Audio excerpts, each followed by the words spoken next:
Hi there. I'm Aaron the Filmmaker, and what you're about to see is my very first documentary film. I created it as a class assignment for Ferris State University back in 2016. Although my technical execution is evidence of my novice skill level as a filmmaker, it still got nominated for Best Short Documentary at the 2017 Eclipse Awards in Grand Rapids. My grandpa, the star and subject matter of the short film, got to see it at a private screening at a student showcase at the college.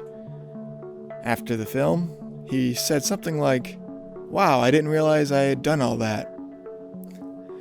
Although in reality, this very short documentary only begins to scratch the surface into his amazing career and life. One time he took me to Grand Rapids to pick out a keyboard that I wanted to buy. The person who worked at the music store figured out that Grandpa was a musician, and after asking him how many big names he played with, after I boasted he had been a professional since the age of 14, which by the way was information I only knew because I saw it on the back of a CD in a short little bio on my grandpa. My grandpa's simple reply to the man was just, "I don't like to brag." And he left it at that. See, if you knew my grandpa, you would have no idea he played with people like Tommy Dorsey and Louis Armstrong. But he did. You'll see in this short film I don't mention those details, partly because I didn't have the time, partly because I wanted to honor Grandpa's extremely humble character that he had. My grandpa died January 4th of 2020, but not before leaving behind an amazing legacy. So without further ado, please enjoy the legend among us. I want to introduce and have you put your hands together for Jive at 5, everybody. Let's hear it for him.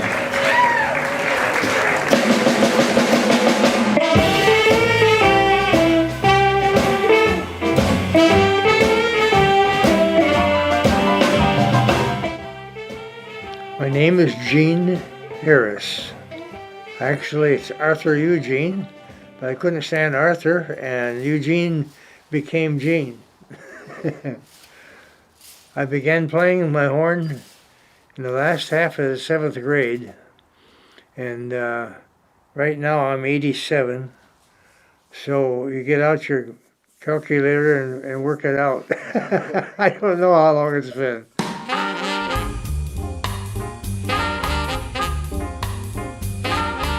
I've been playing guitar since high school with Gene. Oh boy, hard to remember for sure. Early 90s, in a variety of circumstances that goes on till this day. We played just a few days ago. The reason that you want to play with Gene, and in my case, I wanted to play with Gene.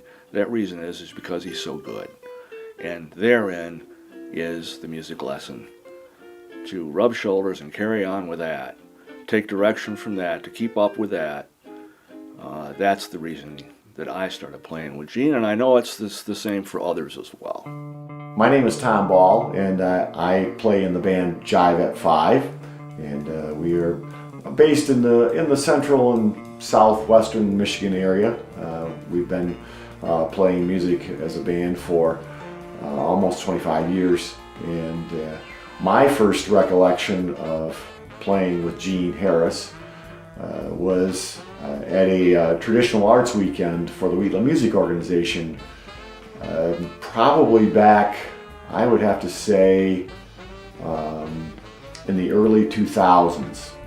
He was invited by our drummer, Jack Wilkin, to come and sit in with us and have a good time, and little did he know that he may, unbeknownst to everyone, including the band, doing a bit of an audition for the band.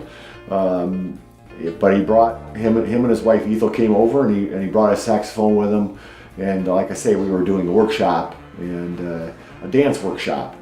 We all looked at one another after just a few songs, and I think there was that unspoken moment of, holy cow, this guy can play. Wait,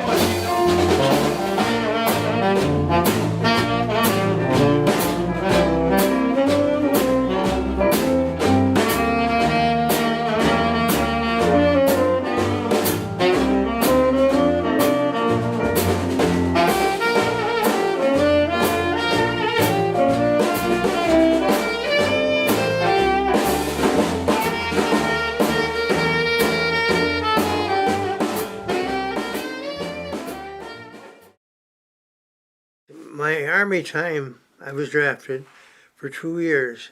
And then the first year was near Chicago, and the second year was in Korea. It was an exciting time for us, coming home from Korea. We'd been there for a year. I went up to the bridge where they steered the boat from. I stood up there and played my horn so they could hear me all over the boat. 2,000 or 2,500 GIs all lined up around that boat, watching the show from up at the bridge. And it was good to get home. And we lived so close to the train station. I walked. It was only like 2 or 3 blocks from the train station to my folks' house where I was living. And I didn't even tell them I was coming. I just walked into the house and said hello.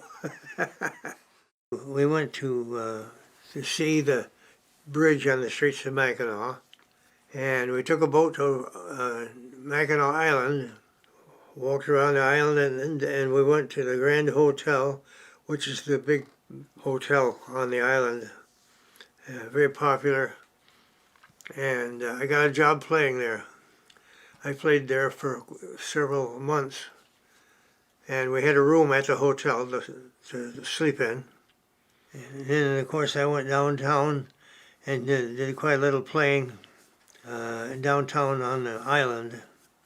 It was a very fun time. And that's Danny Giacobazzi on the saxophone and flute. My name's Dan Giacobazzi. I know Gene from my association with Jive at 5. Great little band. I think I must have met Gene at the time of the second recording I think they did.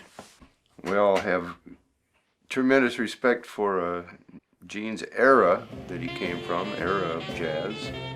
I admire and probably try to play like his sound. It's hard to do. When he plays in the band, all heads in the band kind of turn and we all go, yeah, that's how it's done. It's a sound that you recognize probably from old recordings, famous original 30s, 40s, 50s jazz saxophonists. Just it's humbling to know Gene and get to stand next to a guy from another era, still carrying on the music the way it's supposed to be carried on. You always want to play with somebody who's better than you are. And I've been real fortunate to be able to do that.